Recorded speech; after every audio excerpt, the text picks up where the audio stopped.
hiker, alone on a high Sierra peak, gets crushed by a boulder. Infection is spreading fast through his shattered leg. Anytime I moved the leg, there was going to be pus or blood coming out. With no food, he must make a risky decision. I was concerned that the leg was in such bad shape that I was going to need to move. And the only way he could was to crawl. I was at that point where I'm going to have to rescue myself. It's a mission he cannot fail. In the wild, when things go bad, they go bad fast. Without warning, your life can hang by a thread. Adventurer and survivor Craig DiMartino fought back from his own wilderness disaster to reclaim his life.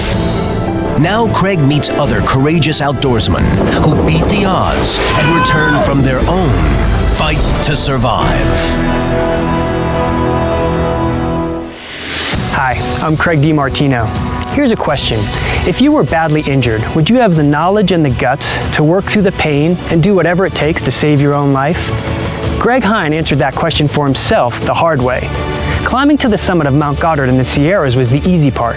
But when a boulder came crashing down and crushed his leg, surviving for the next 6 days would challenge his emotional and physical resources to the very limits of what one man can endure. Since finishing up his last semester at college, Gregg Hein had been looking forward to a 4th of July weekend hike in Kings Canyon National Park in the Sierras of California. I always loved being in the outdoors. Hiking was always the thing that I loved more than anything else. I've spent the better part of my adult life in the outdoor industry, raft guiding, cave guiding, and just hiking and climbing. He planned a 4-day hike that included reaching the summit of Mount Goddard. I studied the route, but having never been out there, it was sight unseen, and it's a super easy walk up to Goddard for the most part. Greg reached the summit on Saturday. Then it was just a decision on where to come down. And that's the sticking point for me on the plan, was which way I wanted to go. Greg had misplaced his map on the way up, so he was winging it as to which direction to descend. Then, as he cautiously made his way down, a huge rock pulled loose from above and crushed Greg's leg as it careened past. I never saw the rock again, but I was on my butt sliding down the mountain. I had my backpack on, so it was kind of keeping me upright. When he was able to stop sliding, Greg knew he was in bad shape. In medical terms, his leg had a compound fracture. Both his tibia and fibula bones were broken. The condition of my leg was enough to scare me, and it hurt like hell. Greg had taken wilderness first aid, so he knew how to splint his leg. He also had to slow down the bleeding. The loss of blood could lead to loss of consciousness and hypothermia. And then he would be in real trouble. But he didn't count on what happened overnight.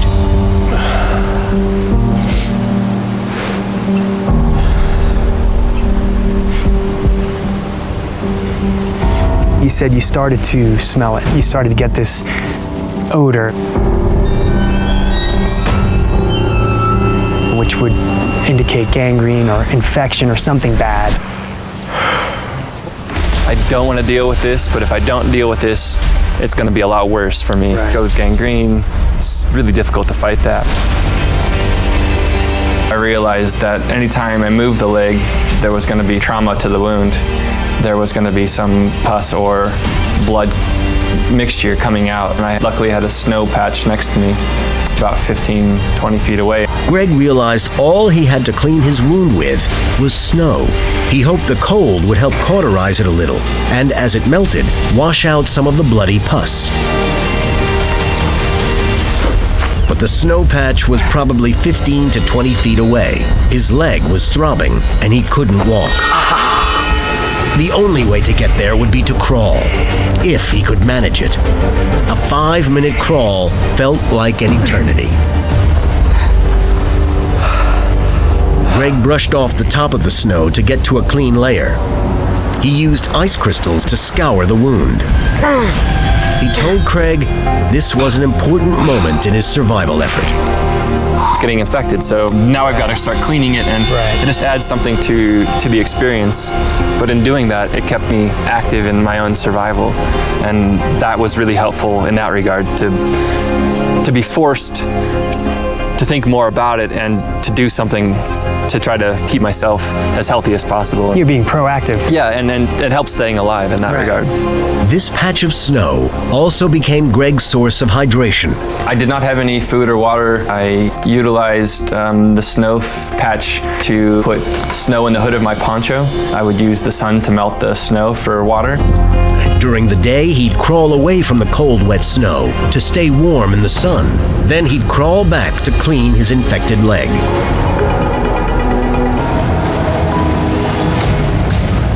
But besides tending his wound, he tried to move as little as possible to conserve his energy. He stared out at the view and knew he was far away from any rescue. Periodically, he blew his whistle, trying to attract attention. 3 short blasts. The universal distress signal. A desperate call for help.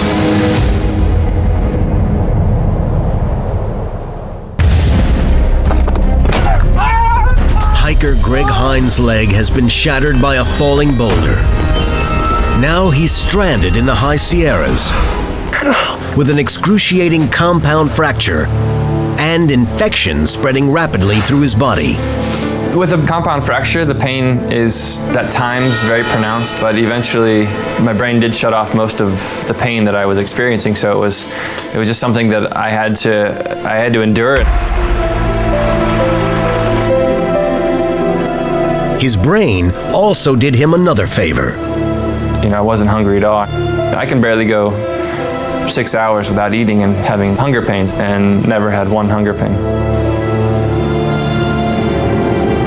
He did his best to conserve his energy and waited out his rescue. He assumed his dad would report him missing sooner than later. Hey, Greg! When Monday rolled around, wasn't so much concern as it was upset. He wasn't home when he said he was going to be home. Greg? And that made me a little angry. So I gave him Monday night and Tuesday as a grace period. I didn't think that anything was wrong. It was just that he was taking extra time. The accident happened Saturday. It was now Tuesday, but Gregg still felt like he was doing the right thing. The reason why I stayed put was that I know that if you get lost or injured in the mountains, you don't start walking off and making it harder for people to try to find you. So I was thinking, well, it'd be easy. I just hole up here, until someone finds me.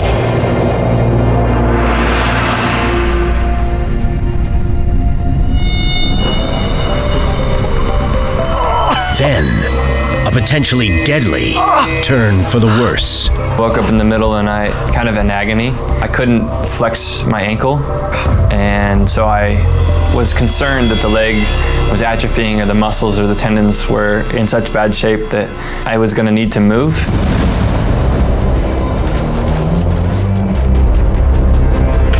Not being a patient person and then the leg freezing on me, I was now at that point where I'm going to have to rescue myself.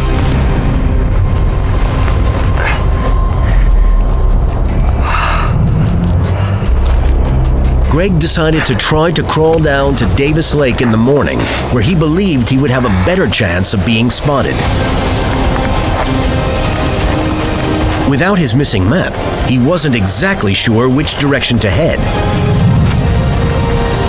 Since he would have to crawl every inch, he was going to need some guts and luck to get there.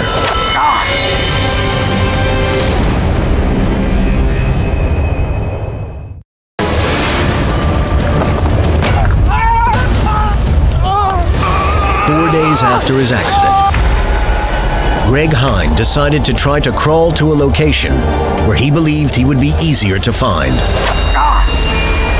With his broken leg pulled up in his makeshift system of ties, Gregg used his free arms and good leg to very slowly make his way down the slope. If I was a little too jerky, scooting down the boulder field that I was coming down, or got going too fast and stopped. The shift of my hips and the bones let me know, and so that was painful. As he came into a grassy area, he smelled the familiar scents. Along the way, I happened to find some moths and some crickets. I had always heard about people eating them and was thinking, well, I might as well just try them out while I'm here. So I just took off the back legs and the wings, knowing that those are the things you need to do so it doesn't get stuck in your throat. And I just ate it. So what's a cricket taste like? Nutty, I would say. Not raw almondy taste, but somewhere along those lines. Bugs are a good source of protein, but they weren't going to make up for Gregg's lack of food for days.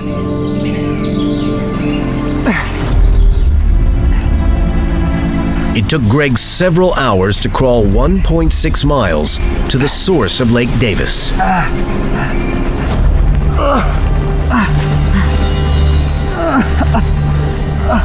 Exhausted from his crawl, he lay down to nap. His dad, mistakenly thinking he had to wait 2 days before reporting a missing person, when there is no waiting period, only called the sheriff that Wednesday afternoon. Yes, I need to report a missing person. Got a phone call maybe an hour or so later from a sheriff sergeant Oh, he was pretty jovial. I mean, he was excited about going hiking. asking just a litany of questions. Well, no, I mean, Most of the questions, at least initially, were very subtly framed around Gregg's state of mind when he left. he's always pretty happy. How did he say goodbye? He said, "We'll see you later." Did it sound like a final goodbye? I quickly caught on that what they were wanting to find out at that point was, did he go up there to end his life? Okay, thanks so much for your help. I appreciate it.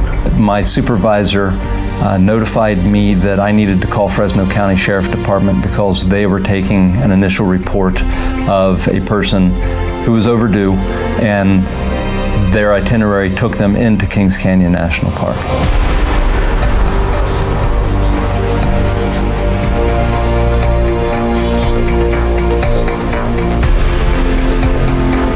Looks like I found the vehicle. No backpack in the back seat.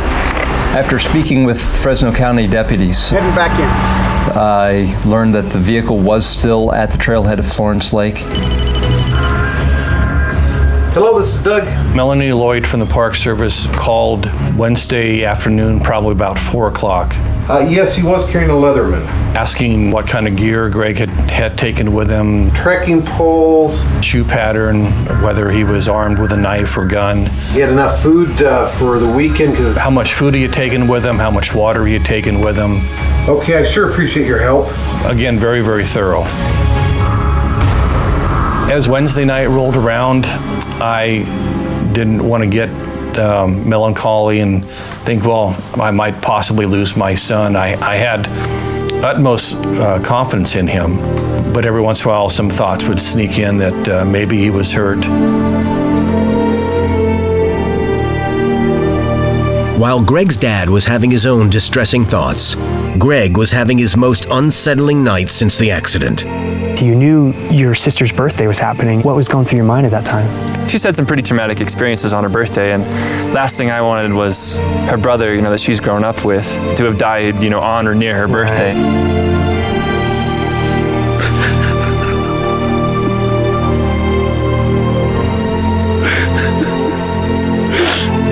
And that was the only part I did cry. That was the lowest point that I had, and I was like, oh no, not Sis's birthday. I want to survive because I want to not die on my sister's birthday, but also, I want to see loved ones and friends. And it sounds funny, but life's more beautiful. Yeah. I mean, you appreciate everything more, and to love and to be loved it means more to you. Right. Newly motivated, Gregg made a bed for himself of dried grasses. Keeping busy kept the sad thoughts out of his head as he faced another day.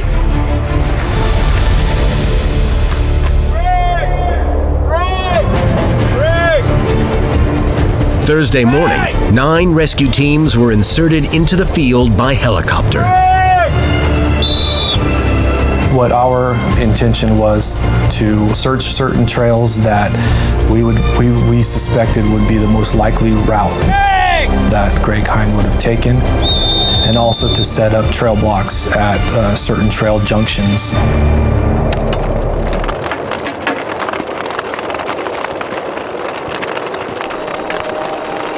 After we'd found Gregg's signature in the Summit book, that enabled us to focus on those areas north of Mount Goddard. And one of those areas happened to be the basin around Davis Lake. So on Thursday, I ended up waking up and being pretty exhausted from the crawl down. My forearms felt pretty shot, and I was trying to plan out the day. I was like, well, maybe I should just hold on here, recover my strength, and then Friday move. And so I was just kind of being lazy that morning.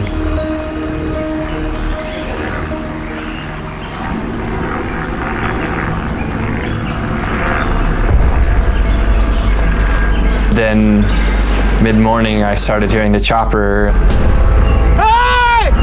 As soon as I heard the park's chopper, it was just, how do I get noticed or recognized? At that point, I was like, oh, shoot, I should do something. So I tried to head to this rock so that I could wave this bivy sack around. I was in this limbo of trying to get a rock in my bivy sack to twirl it around to be noticed, to throw it up in the air.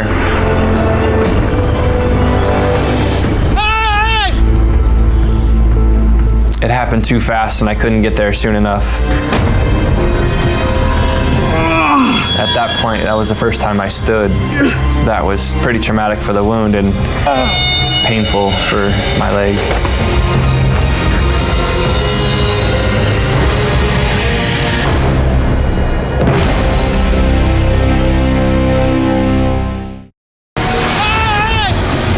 The search and rescue helicopter had come within 100 yards of Gregg, but then peeled off not having seen him. Gregg couldn't imagine being in that situation.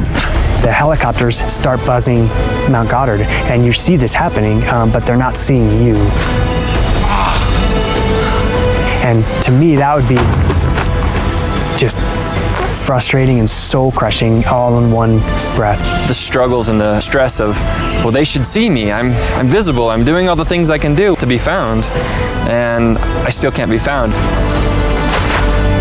And so as the day wore on, I finally was like, hell, I don't care anymore. I'm gonna take a nap, and if a helicopter comes by, I'm just gonna sleep. You know, like, I'm just that tired.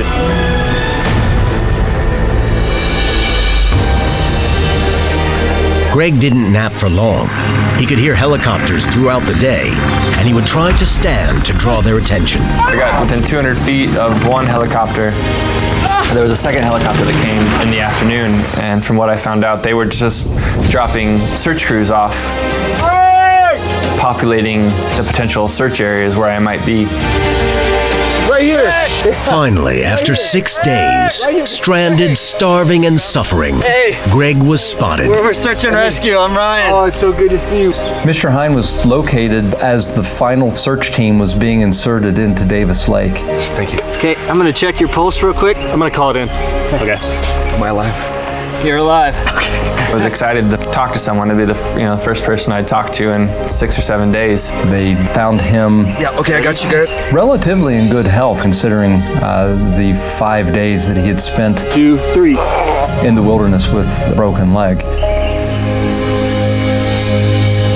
They've dropped 2 search and rescue teams in on the side of Goddard. The grid search. So we drove up, we're talking to the sheriff's sergeant up there. Okay, but it's a big mountain. They're gonna be there till last One night. of the Park Service people said, we found him.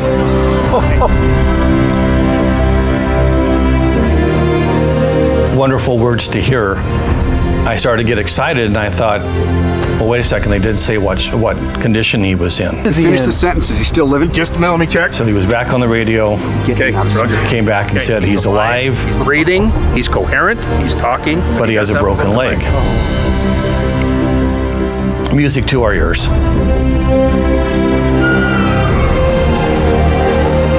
We saw Gregg about 12:30. We told him how much we loved him. He said, I love you guys too. Gregg's bones were reset after he left the hospital, a little more than a week later. The survival of his leg was touch and go. He has had 6 surgeries and complications from infection. So after 6 surgeries, I will be able to walk again. And it took an incident like this for me to look at life in a different perspective. That my actions definitely weigh on other people, and to live more presently. Buddy, just breathe, okay? Breathe. I've gotten a little bit of patience for the first time in my life, and that's why I believe this is such a positive experience for myself. Several things greatly assisted Gregg in living through this ordeal. I believe first and foremost is he didn't panic. He recognized that he was going to be needing help. He stopped, reevaluated his condition. He didn't become overwhelmed. He didn't hit panic mode and deteriorate. People hear your story and they're like, oh, I could never survive something like that. That guy is incredibly tough. I never looked at myself as being tough or, extraordinary in any measure. Almost everybody, unless you're living in a mental bubble, you've experienced something that has tried you. Ours was more physical. Most everybody else's is more mental. Right. Anybody can survive as long as you want to.